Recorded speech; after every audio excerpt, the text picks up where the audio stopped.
Hi guys, അപ്പൊ ഇന്നത്തെ content എന്താന്ന് വെച്ച് കഴിഞ്ഞാൽ എന്നെ പോലെയുള്ള ന്യൂ ബോംസിന് പറ്റിയിട്ടുള്ളതാണ് കേട്ടോ. അതായത് നമുക്ക് എല്ലാവർക്കും ആഗ്രഹം ബേബീസിനെ ബ്രസ്റ്റ് ഫീഡ് ചെയ്യാനാണല്ലേ. പക്ഷെ പല സാഹചര്യങ്ങൾ കൊണ്ട് നമുക്ക് ബ്രസ്റ്റ് ഫീഡ് ചെയ്യാൻ പറ്റാറില്ല. ചിലപ്പോഴൊക്കെ നമ്മൾ ബോട്ടിൽ ഫീഡിലേക്ക് മാറിയിട്ടുണ്ടായിരുന്നു. പക്ഷെ ഈ ബോട്ടിൽ ഫീഡിലേക്ക് മാറിയാൽ എന്താ കുഴപ്പം? കുട്ടികൾ അതിൽ കംഫർട്ടബിൾ ആയി കഴിഞ്ഞാൽ പിന്നെ ഇതിലേക്ക് തിരിച്ചു വരില്ല അല്ലെ. അപ്പൊ അതിനൊരു സൊല്യൂഷൻ ആയിട്ടാണ് ഞാൻ ഇന്ന് വന്നിരിക്കുന്നത്.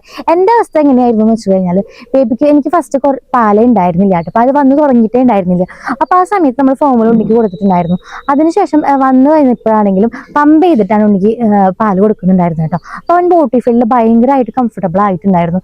പിന്നെ അവൻ ഒരിക്കലും ബ്രസ്റ്റിന് നേരിട്ട് സക്ക് ചെയ്ത് കുടിക്കാൻ റെഡി ആയിട്ടുണ്ടായിരുന്നില്ല. പക്ഷെ എനിക്കത് ഭയങ്കര ഡിപ്രഷനിലേക്ക് ആയിട്ടുണ്ടായിരുന്നു. കാരണം എല്ലാവരും പറയില്ല നമുക്ക് അറ്റാച്ച്മെന്റ് കൂടുതലാണെങ്കിൽ ബ്രസ്റ്റ് ഫീഡിന് കൊടുക്കണം എന്ന്. പക്ഷെ അങ്ങനെയൊന്നും ഇല്ല കേട്ടോ. നമുക്ക് ഫോർമുല ആണ് നമ്മുടെ ബേബിക്ക് ബെസ്റ്റ്, അല്ലെങ്കിൽ നമുക്ക് പാലില്ല എന്ന് വെച്ച് കഴിഞ്ഞാൽ നിങ്ങൾക്ക് ധൈര്യമായിട്ട് കൊടുക്കുക കേട്ടോ. അതൊരു തെറ്റല്ല. പക്ഷെ എനിക്കൊരാഗ്രഹം ഉണ്ടായിരുന്നു, നമുക്ക് പാലുണ്ട് പക്ഷെ ഉണ്ണി ബ്രസ്റ്റ് ഫീഡ് ചെയ്യുന്നില്ല. പിന്നെ എൻ്റെ ഫാമിലി ഭയങ്കരമായിട്ട് പ്രഷർ ചെയ്തിട്ടുണ്ടായിരുന്നു ബോട്ടിൽ ഫീഡ് ചെയ്യാനായിട്ട്. ഐ മീൻ ഉണ്ണിനെ കരയിപ്പിക്കണ്ട, എല്ലാവരും ഉണ്ണി കരയുമ്പോൾ വിഷമവും അങ്ങനെ പറയുന്നുണ്ടായിരുന്നു കേട്ടോ. അപ്പൊ ഞാൻ അതിന് കണ്ടിട്ടുള്ള ഒരു സൊല്യൂഷനാണ് കേട്ടോ നിങ്ങൾക്ക് ഇവിടെ പറയാനായിട്ട് വരുന്നത്. അതായത് നമുക്ക് മാർക്കറ്റില് നിപ്പിൾ ഷീൽഡ്, ഇപ്പൊ ഞാൻ ഇവിടെ ഫോട്ടോ കാണിക്കട്ടെ. ഈ സാധനം വാങ്ങാൻ കിട്ടും.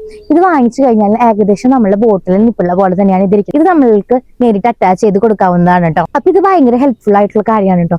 അപ്പൊ ഇത് വെച്ച് നമ്മൾ സക്ക് ചെയ്യുമ്പോൾ ബേബീസിന് മനസ്സിലാവില്ല. അപ്പൊ അവർ ബോട്ടിലിനാണെന്ന് വെച്ചിട്ട് അവർ ഫീഡ് ചെയ്തിട്ട്, ഇത് ഞാൻ പറഞ്ഞത് ബിലോ 4 months ആണ് കേട്ടോ. 4 monthsനുള്ള ബേബീസിനാണ് കൂടുതലായിട്ടും. ഒരു 5 months നിങ്ങൾ ട്രൈ ചെയ്ത് നോക്കൂ. കാരണം അപ്പോഴത്തേക്കും ബേബീസിന് കുറച്ചും കൂടി അറിവും കാര്യങ്ങളൊക്കെ ആകുമ്പോൾ അവർ തീരെ സമ്മതിക്കാതിരിക്കാൻ ചാൻസ് ഉണ്ട് കേട്ടോ. ഞാൻ ബിലോ 4 monthsലാണ് ഇത് സക്സസ് ആയിട്ടുള്ളത്. അപ്പൊ ഇത് നിങ്ങൾക്ക് യൂസ് ചെയ്യാൻ പറ്റിയ നല്ലൊരു ട്രിക്കാണ് കേട്ടോ. ഇങ്ങനെ നേരിട്ട് ഫീഡ് ചെയ്യുന്നതിനേക്കാളും നല്ലത് ട്രൈ ചെയ്യുന്നത് നിപ്പിൾ ഷീൽഡ് വെച്ചിട്ട് ഇതാക്കുക.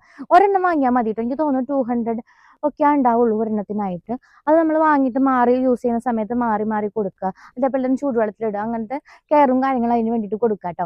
പിന്നെ നമുക്കൊരു ടെക്നിക്ക് എന്താന്ന് വെച്ച് കഴിഞ്ഞാൽ, സ്ലീപ്പിംഗ് ടൈമിലാണ്. അതൊരു 6 മാസത്തിനുള്ള ബേബീസിന് അല്ലെങ്കിൽ 7 monthsനുള്ള ബേബീസിന് വർക്ക് ആവാൻ പോകുന്ന ഒരു കാര്യമാണ് കേട്ടോ. അതായത് നമ്മൾ സ്ലീപ്പ് ചെയ്യുന്ന സമയത്ത് നമുക്ക് കുഞ്ഞുങ്ങൾക്ക് പാല് കൊടുക്കണമല്ലോ. അവർ വാശി കൊടുക്കുന്ന സമയത്ത് നമ്മൾ പാല് കൊടുക്കും. ആ പാല് കൊടുക്കുന്ന സമയത്ത് നമുക്ക് ബ്രസ്റ്റ് വഴി നമുക്ക് ഫീഡ് ചെയ്യാൻ നോക്കാം കേട്ടോ. അപ്പൊ അത് കുട്ടികൾക്ക് പെട്ടെന്ന് മനസ്സിലാവില്ല. അവർ ബ്രസ്റ്റിന് കുടിച്ച് തുടങ്ങും കേട്ടോ. പിന്നീട് അത് ഉച്ചയ്ക്ക് ഉറങ്ങുന്ന സമയത്ത് പിന്നെ അങ്ങനെ പതുക്കെ നിങ്ങൾക്ക് ബ്രസ്റ്റ് ഫീഡിലേക്ക് കൊണ്ടുവരാൻ പറ്റും കേട്ടോ. അപ്പൊ ഈ 2 കാര്യങ്ങളാണ് എനിക്ക് സക്സസ് ആയത് കേട്ടോ. അങ്ങനെയാണ് ഞാൻ 1-2 മാസത്തിനുള്ളിൽ ഞാൻ ഉണ്ണിനെ കൊണ്ട് ഫുൾ ബ്രസ്റ്റ് ഫീഡ് ആക്കിയതും പിന്നെ ഫുള്ളായിട്ട് എനിക്ക് ബ്രസ്റ്റ് ഫീഡ് ഉണ്ണിക്ക് ഇതുവരെ കൊടുക്കാൻ പറ്റിയിട്ടുള്ളത് കേട്ടോ. പിന്നെ പ്രത്യേകം നമ്മൾ ശ്രദ്ധിക്കേണ്ട കാര്യം എന്താണെന്ന് വെച്ച് കഴിഞ്ഞാൽ, ബ്രസ്റ്റ് ഫീഡ് തന്നെ ചെയ്യാനായിട്ട് ഉണ്ണീനെ ഒരിക്കലും ഫോഴ്സ് ചെയ്യിക്കരുത് കേട്ടോ. അത് വീണ്ടും ബ്രസ്റ്റ് ഫീഡിനോടുള്ള ഒരു ഇറിറ്റേഷൻ ആവാൻ ചാൻസ് ഉണ്ടാവും കേട്ടോ. അപ്പൊ ഇതൊക്കെയാണ് എനിക്ക് വർക്കൗട്ട് ആയത്. അപ്പൊ നിങ്ങൾ എങ്ങനെയാണ് ഉണ്ണിക്ക് ഫീഡ് ചെയ്യുന്നത്? നിങ്ങളുടെ ഫീഡിങ് എക്സ്പീരിയൻസ് എന്തെങ്കിലും ഉണ്ടെങ്കിൽ കമന്റ് ചെയ്യുക. പിന്നെ നിങ്ങൾക്ക് എന്തെങ്കിലും ബേബി റിലേറ്റഡ് ഡൗട്ട്സ് ഉണ്ടെങ്കിൽ എനിക്ക് അറിയാവുന്നതാണെങ്കിൽ ഞാനിവിടെ ഷെയർ ചെയ്യാം കേട്ടോ. അപ്പൊ ഇതിന്റെ ഓൺ എക്സ്പീരിയൻസ് ആണ്. ഞാൻ ഒരിക്കലും നിപ്പിൾ ഷീൽഡ് അങ്ങനത്തെ കാര്യങ്ങളൊന്നും പ്രൊമോട്ട് ചെയ്യില്ല. കാരണം അതിന് കുറേ സൈഡ് എഫക്റ്റും കാര്യങ്ങളും നെഗറ്റീവ്സ് ഒക്കെ ഉണ്ടായിരിക്കും. നിങ്ങൾക്ക് കംഫർട്ടബിൾ ആയി കഴിഞ്ഞാൽ അത് റിമൂവ് ചെയ്തിട്ട് നേരിട്ട് കൊടുക്കാവുന്നതാണ് കേട്ടോ. അപ്പൊ നമ്മളുടെ വീഡിയോ കാണുന്ന 99% ആൾക്കാർ സബ്സ്ക്രൈബ് ചെയ്തതാണ് കേട്ടോ കാണുന്നത്.